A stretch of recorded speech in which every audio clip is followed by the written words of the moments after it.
questions haunt every life, writes Andy Crouch. The first, what are we meant to be? And the second, why are we so far from what we're meant to be? Hello and welcome to Restoring the Soul, a podcast dedicated to helping you close the gap from what you're meant to be and what keeps you from being all that. I'm your producer, Brian Beatty. Thank you for listening. What do you long for? How about thirst? And what are your desires? God has uniquely wired us for connection. It's the essence of our being, to know and be known. On this edition of Restoring the Soul, Michael continues a series of podcasts on how shame fuels addiction. Today he guides us through 7 core longings of our heart and questions that are associated with each longing. We encourage you to catch up on previous episodes that also include conversations with Restoring the Soul colleague, Kelley Gray. So without any further delay, here's your host, Michael John Cusick.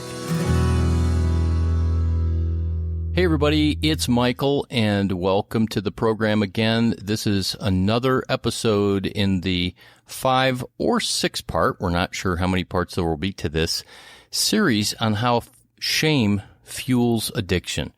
We've been talking about that in a lot of different ways, and last time the idea was that shame fuels addiction because it tells us that we can't get our needs met. And if you listen to that episode all the way through, I thought, I really haven't talked about what our needs are. If you remember from Psychology 101, Maslow's hierarchy of human needs, it's food, clothing, shelter, those kinds of things. But I want to start with a quote from my friend Curt Thompson, and I commend his first book, Anatomy of the Soul, to you. Chapter 7 on attachment, the connections of life. Curt Thompson, what do you crave most in life? Chocolate? A Ferrari F430? A vacation in Fiji? Sex? Actually, there's something each of us wants more, even more than the air we breathe. Connection. While connection may not be our top need for immediate physical survival, our Creator has formed us in such a way that there's nothing more crucial to our long-term welfare.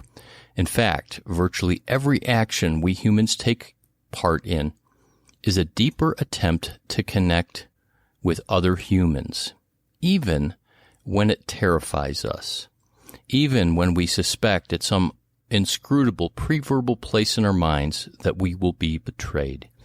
Even when we have spent years perfecting our deafness at avoiding connection or carefully protecting ourselves from all but the most controlled forms of it, we find ourselves drawn to it despite our occasional repulsion by it, especially in relation to particular people.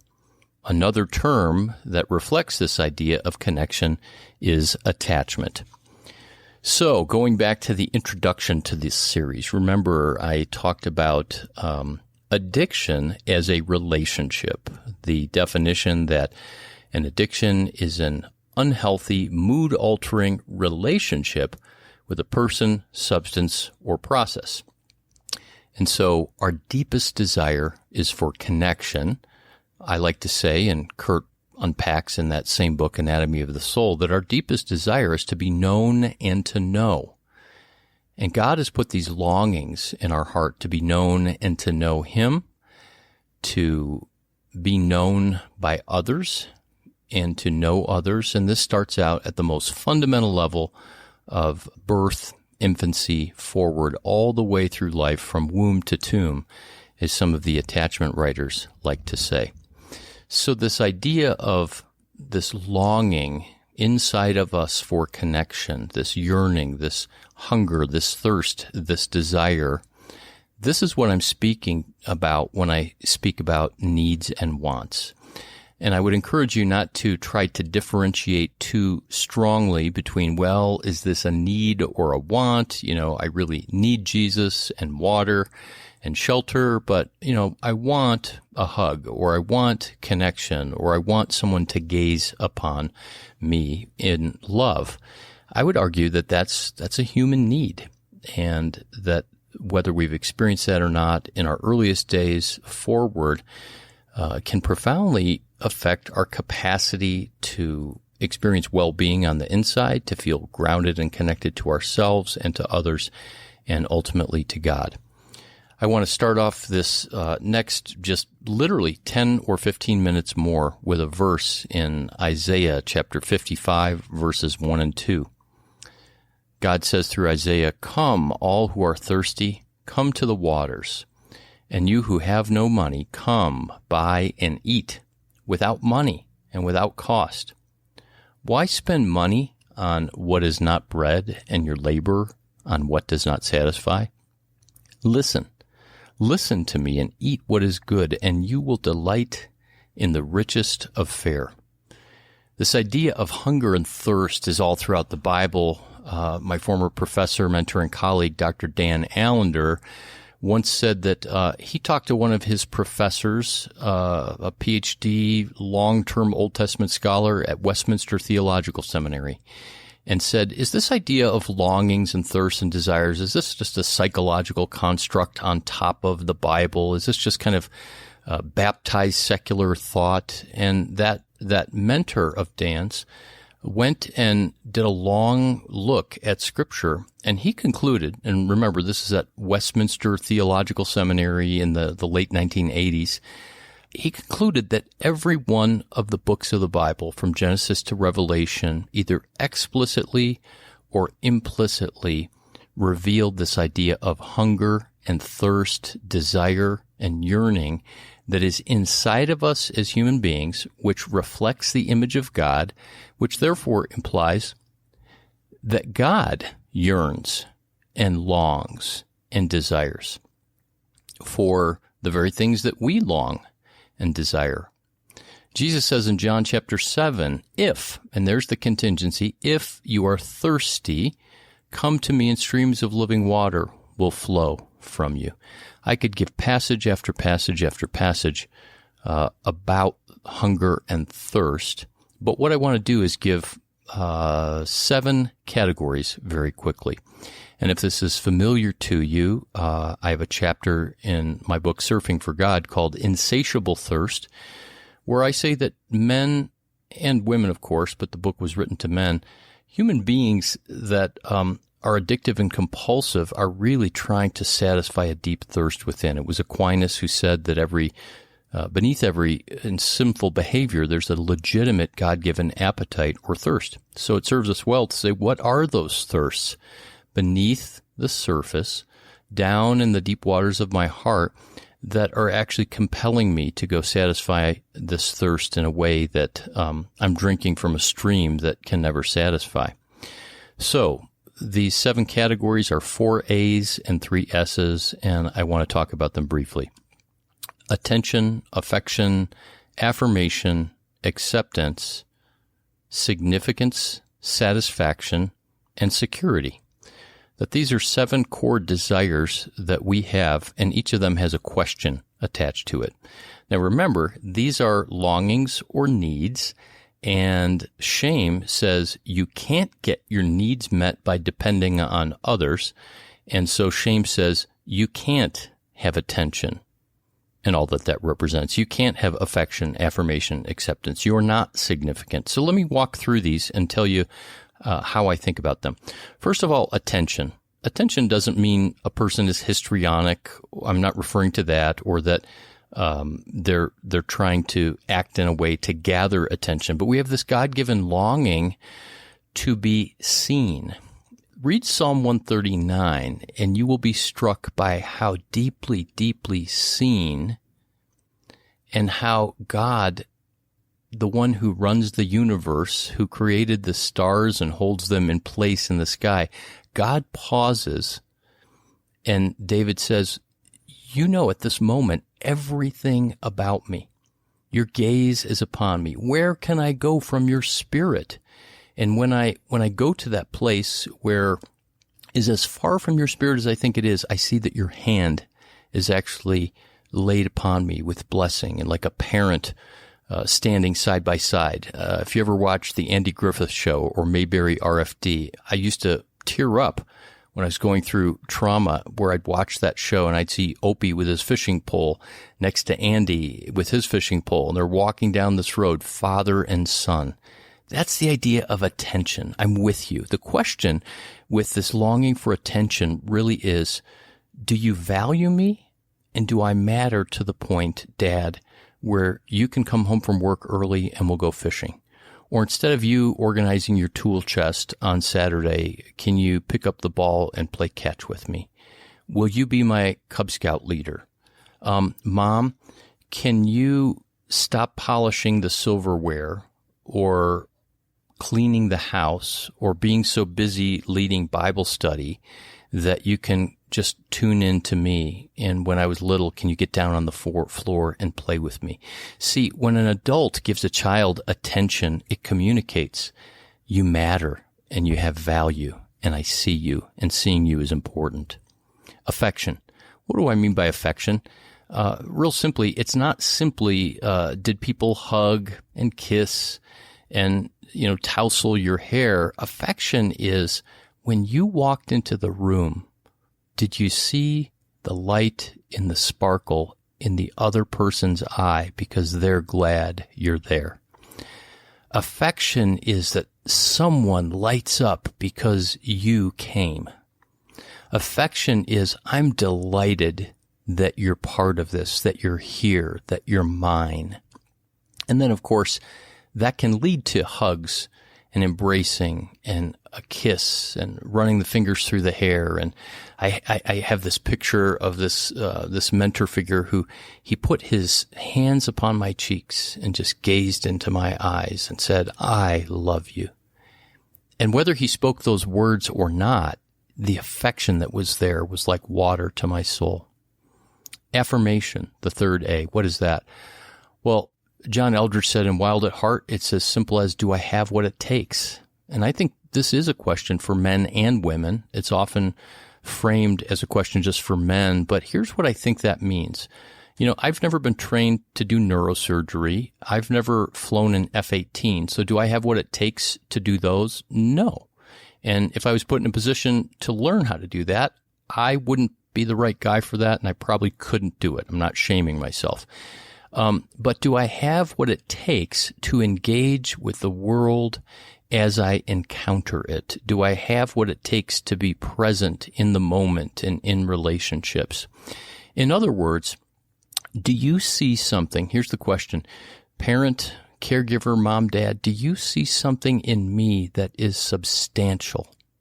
Do you see something in me that has weight? Do you know that the word glory in the Old Testament, we often think of that as something shiny, like the Academy Award, the glory of it. But the Hebrew word is chavod, and it means weight.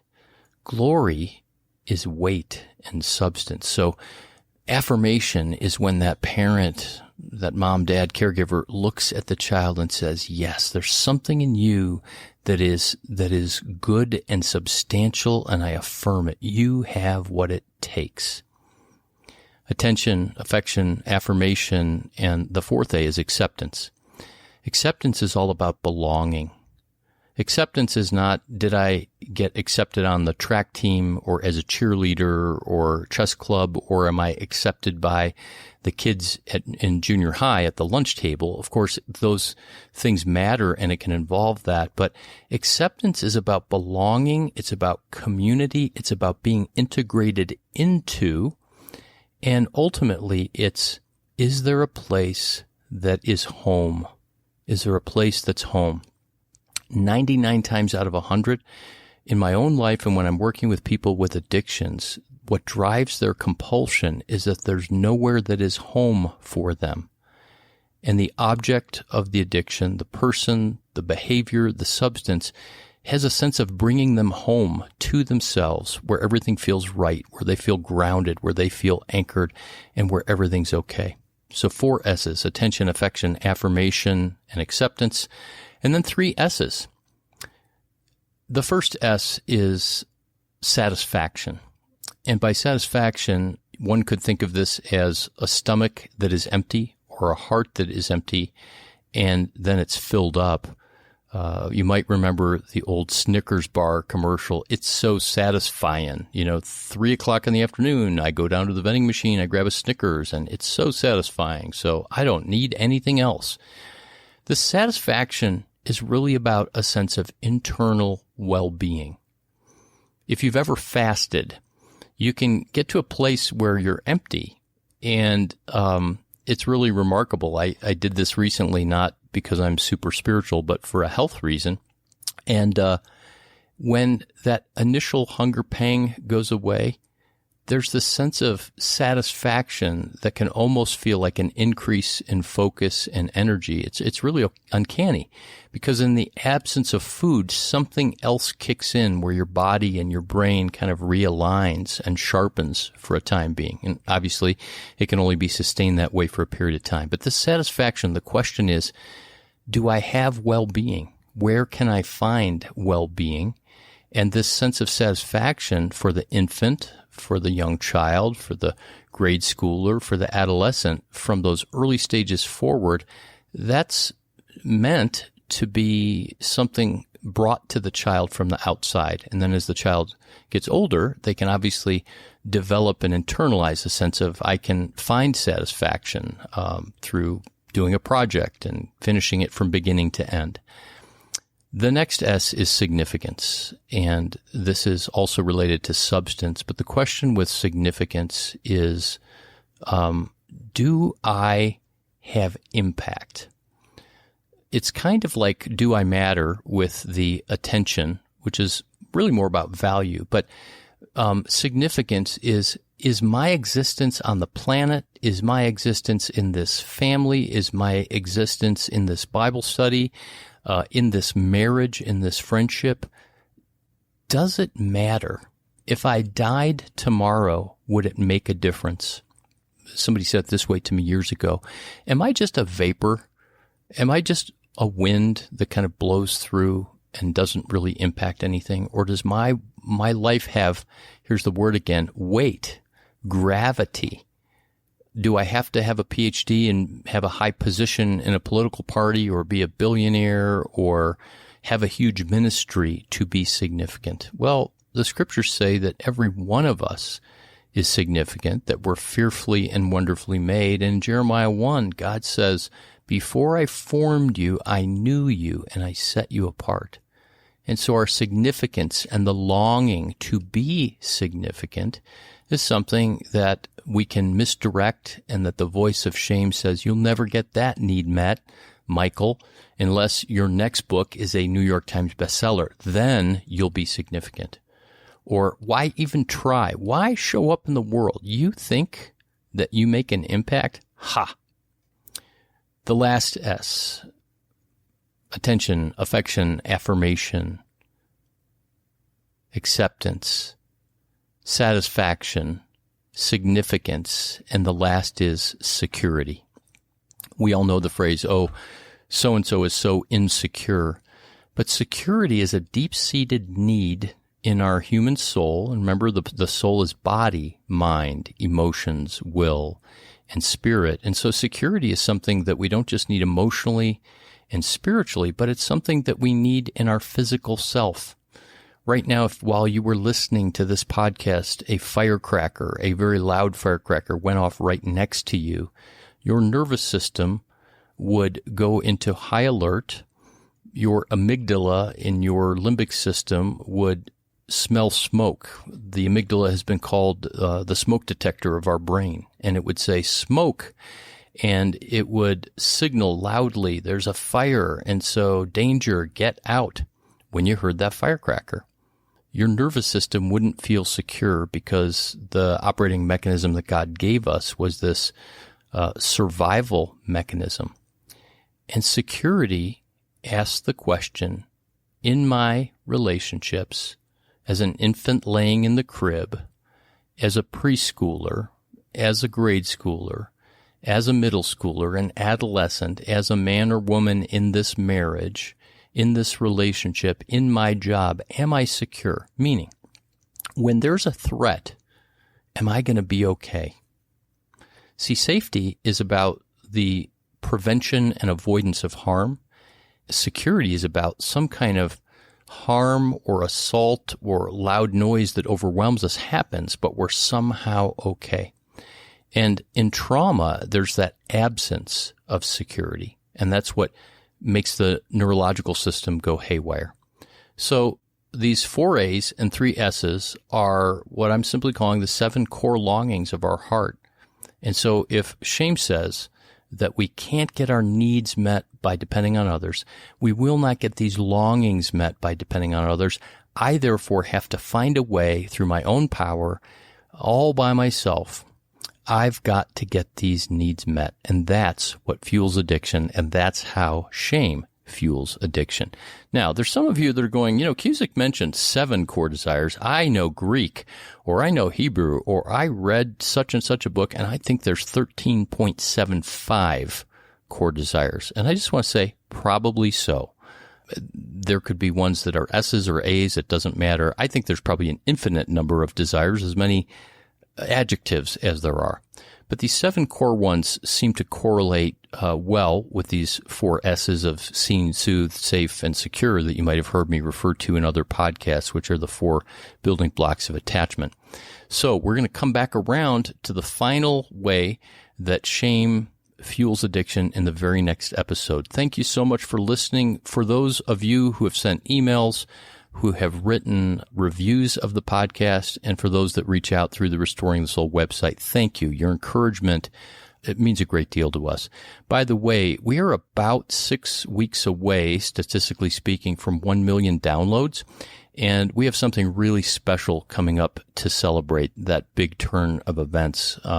This has been a real journey. It's been a real joy, and I want to thank the producer and engineer of the Restoring the Soul podcast, Brian Beatty, who for the first 2.5 years was in Seoul, Korea, and produced and engineered the program, and now he's stateside. But Brian, thank you. I'm grateful for our partnership and friendship and for all you do. So, my dear listeners and friends, thanks for tuning in, and we will get you next time on Restoring the Soul. Bless you. So we've wrapped up another episode of Restoring the Soul. We want you to know that Restoring the Soul is so much more than a podcast.